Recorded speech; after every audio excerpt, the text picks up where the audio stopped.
So friends, here I am back with you today in the series of navigation numericals,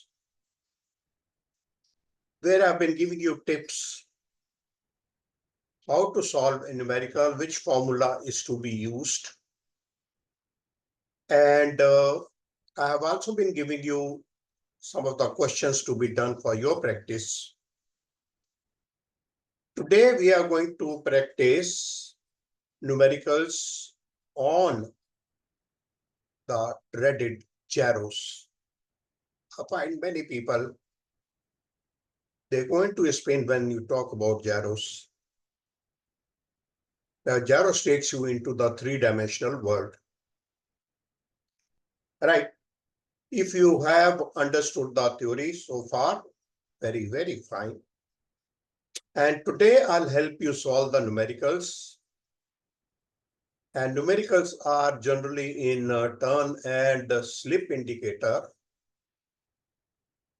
or a directional gyro indicator. Directional gyro indicator shows you the direction with respect to the gyro north, whereas turn and slip indicator, also called turn and turn coordinator, it gives you the rate at which you are turning. Right. Let's understand these on our board.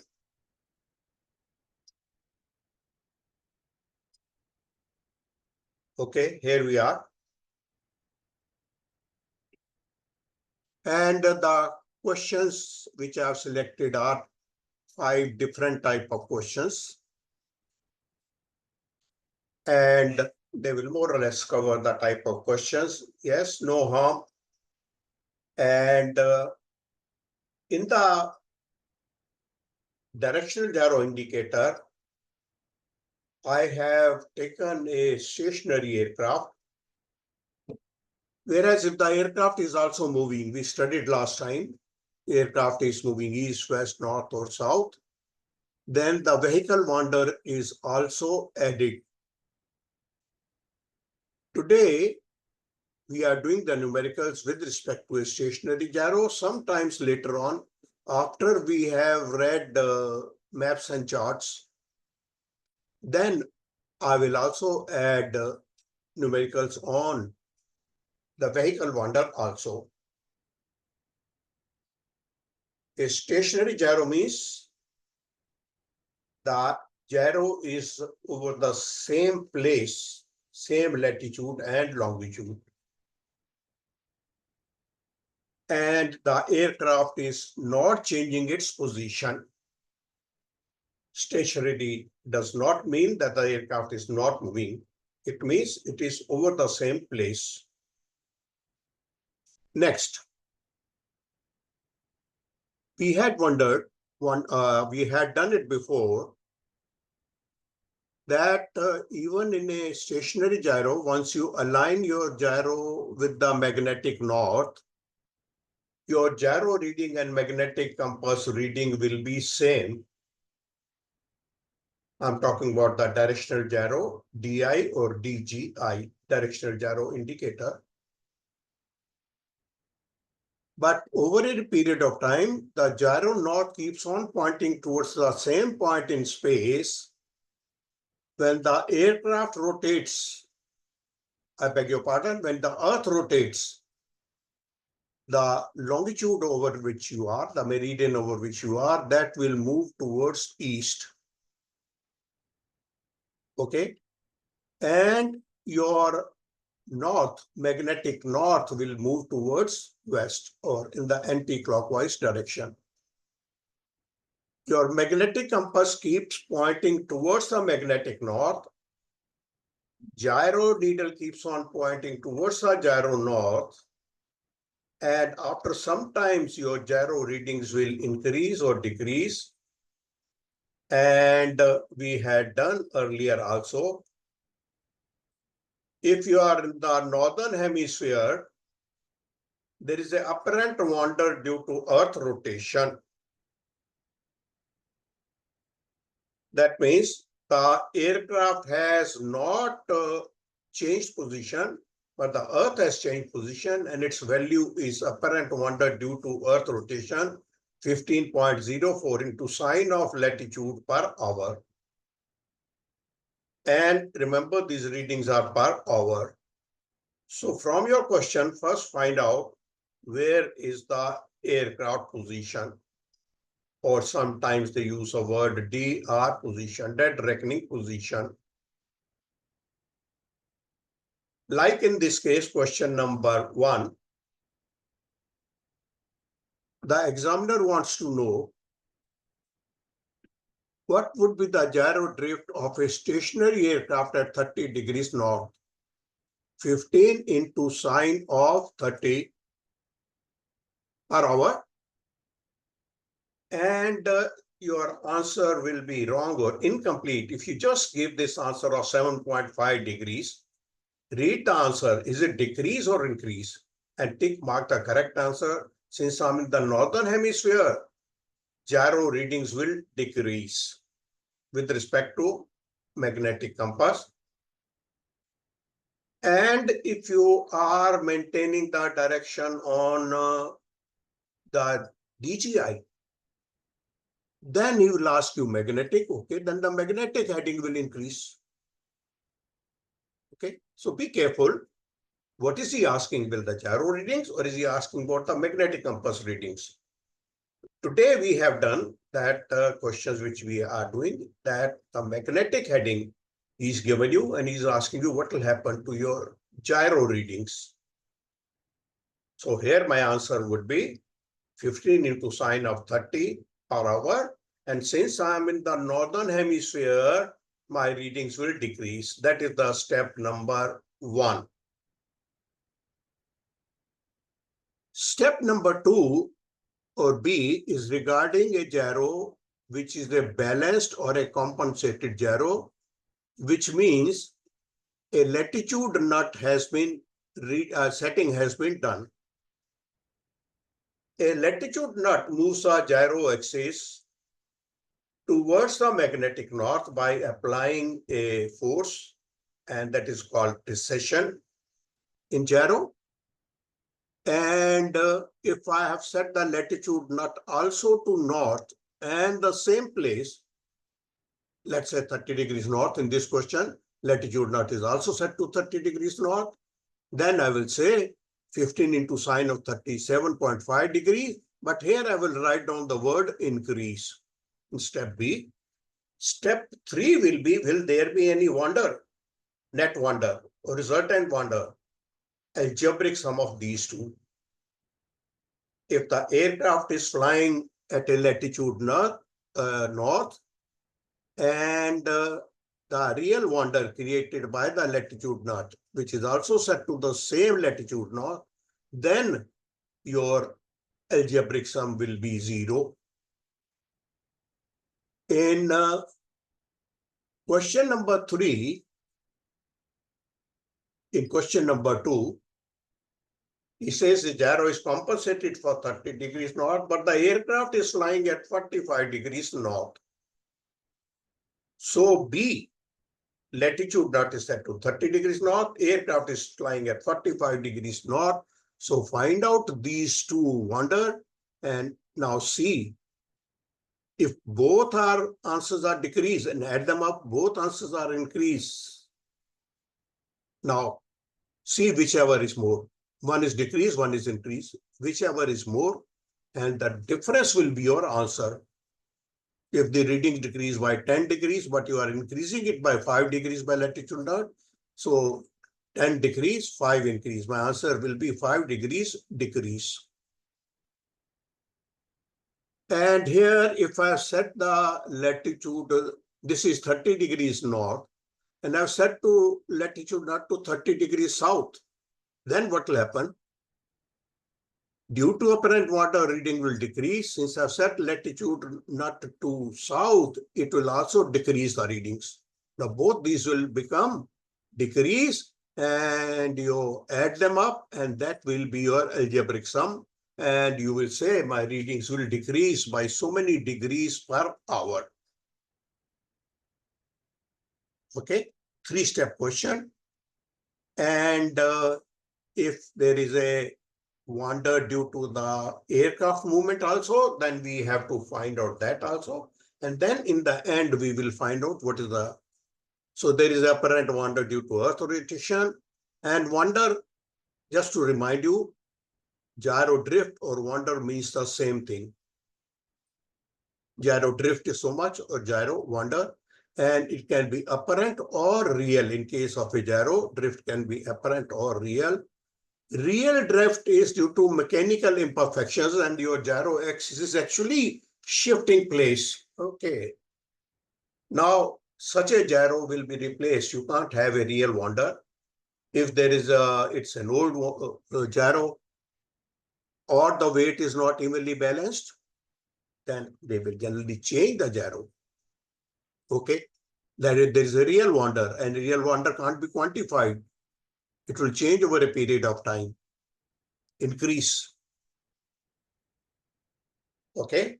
Now, this is your concept of gyro drift or gyro wander. Wander or drift means the same thing. Three-step question. Don't unnecessarily get worried if you know a little bit about your how to find out the values of sine, and how to find out the inverse values that now you should have read. And then you'll find these questions are not really difficult. 3 steps only. CPL generally these are the 3-step questions are there. In ATPL, they also include sometimes the next step, that is that there is a aircraft is also moving in a particular direction. Then we have to find out Earth is rotating at 15 degrees per hour and from west towards east. Now we have to find out which side is the aircraft shifting. Is it shifting towards west or east? Which meridian he'll be there after 1 hour? So for that, we need maps and charts knowledge also. And therefore, we will leave it for a later date. And as I've told you, balanced gyro, question number 2, relates to a balanced gyro in which the latitude nut has been set. Question number 1 is based only on this apparent wander is equal to, right? Question number 3, he has given you a net wander. And where is the aircraft location? In other words, aircraft location is here, and this is the net wander. He wants you to know if there is still a net wander, where is the latitude not set? Algebraic sum of A and C now will be the value of B. And if this is 10 degrees decrease, this is 12 degrees decrease, that means this is 2 degrees decrease. 10 plus 2 is making it 12 degrees. If it is 10 degrees decrease, but this is only 4 degrees decrease, that means latitude that has increased it by 6 degrees. So this is what you have to find out, and then find out 15 into sine of which this thing will give me this reading, increase or decrease. That is question number 3. Question number 4 and 5, question number 3, the values of A and C are given to you. You have to find out the value of B. Let's go to now next question. Question number 4 and 5 relate to the turn and slip indicator, which shows you whether your turn is balanced or not. That means, is your bank angle and the rudder which you have given, are they balanced or not? If these are not balanced, your aircraft will slip or skid. Just a little bit of theory. If the aircraft is slipping, that means the bank angle theta is more. If it is skidding, that means either bank angle is more, or we can say the rudder. If it is skidding, what is skidding? You are turning to left, but the ball has gone to the right. That is called outside the turn. That means now either the bank is less or the rudder is more. When you are turning right, ball has also gone to the right, aircraft is slipping, which could mean excessive bank or less rudder. How much bank you should give depends on the rate at which you are turning. For a rate 1 turn, your bank angle theta should be equal to true A speed by 10 plus 7 degrees. If your true A speed is 130 knots, 10% of 130 is 13 plus 7, 20, and your bank angle should be 20 degrees. If it is bank angle is correct and your rate shown to you is correct, rate 1, that means I'll be turning 180 degrees per minute, and rate 1 is also called a standard rate turn, which is equal to 3 degrees per second. There are high performance fighter aircraft, bomber aircraft, which you don't fly in civil aviation. Maybe unfortunately, you want to fly those, join the Air Force. You want to fly civil aviation, most of your flying will be your career. You will not exceed a rate 1 turn, because rate 2 and 3 higher bank angles are put, and higher bank angles create the gravitational forces. The pilot can overcome these with the help of an oxygen mask and the G suit which he is wearing, pressure suit which he is wearing. The passengers will not be able to withstand and may start bleeding through the nose. So you will be flying. If your instructor tells you are not to put more than this angle of bank, no, you should understand the reason. Why not? And don't try it unnecessarily and land up in a problem. Okay. So a rate 1 turn is 3 degrees per second, 2 is 6 degrees per second, 3 is 9 degrees per second. You can make it 4, 12 degrees per second, etc., etc. And when you have to turn a small angle, you can even do a half standard turn. You don't have to give so much of bank. You can give less bank, half, and your needle shows you half standard turn. And that means I'm now turning at 1.5 degrees per second. And now rate 1 is 180 degrees in 1 minute. Rate half will mean I will turn 180 degrees in 2 minutes. That is 60 seconds. And 1.5 degrees per second into 60 seconds, 90 degrees. And in 2 minutes, 120 seconds, I will turn 180 degrees.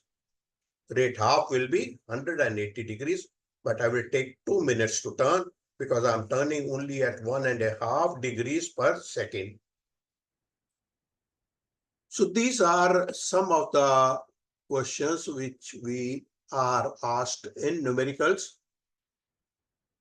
And combine it with the earlier lesson which I had taken, in which I had covered how these numericals are to be solved. And don't forget, for solving these questions, that when we are turning starboard to the right, called starboard, my magnetic compass and gyro readings will increase. And when I'm turning left, my gyro and magnetic compass readings will decrease, because the direction in aviation is measured clockwise from north 360 degrees. So if this is my current aircraft direction, if I turn towards right, readings will increase. If I turn toward left, readings will decrease. For increasing, add it up, add to your current heading. For decreasing, subtract from your current heading. For example, if my current heading is 0, 1, 0, I'm turning left by 90 degrees. Okay, readings will decrease. And at what heading will I roll out? 0, 1, 0 degrees can also be written as 370 degrees. Minus 90, your answer will be 280 degrees. When you have to subtract and the value is less than the value to be subtracted, add 360. The other way around, if I am in the direction of, this is north, 340, and I have to turn 60 degrees to right. This is north, 0, 0, 0. 60 degrees to right, this side will be 340 plus 60. My answer will be 400, and 400 means 040. So aircraft will roll out in the direction of 040. To some of you, it may appear that what is he covering? Don't I know these basics? If you know it, very good. I'm happy. And if those who are not aware of this, they have to also keep pace with you. They also become pilots. So some of these things which I'm covering, if they appear too basic to you, not to worry. Enjoy. And those who are not in the knowledge of these basic things will also feel very, very happy that well done. Okay, thanks. Okay. Now, I'm signing off now for the day. SK Booty, taking leave of you today for gyro numericals. And as I've been advising you earlier, first transfer these questions to your register without the answers. Then do this question a day or two later, so that otherwise you have forgotten the answers which you read. After doing these questions, then see, are my answers matching? If not, then look at these hints. This is what gentleman called SK Booty had told me to do. And if you have gone wrong somewhere, do that question once again after about 4 or 5 days when you have forgotten this original answers. Good luck, all the best. Hope to see you all soon, clearing your CPL and getting into the cockpit, also clearing your ATPL and flying the big jets sitting on the left-hand seat. I hope that brings smile to your face. And when this brings smile to your face, it will also bring smile to my face that look, this gentleman whom I had helped is doing well. I'll be proud of you. Thanks a lot, my friends, and see you next time with the next set of lessons.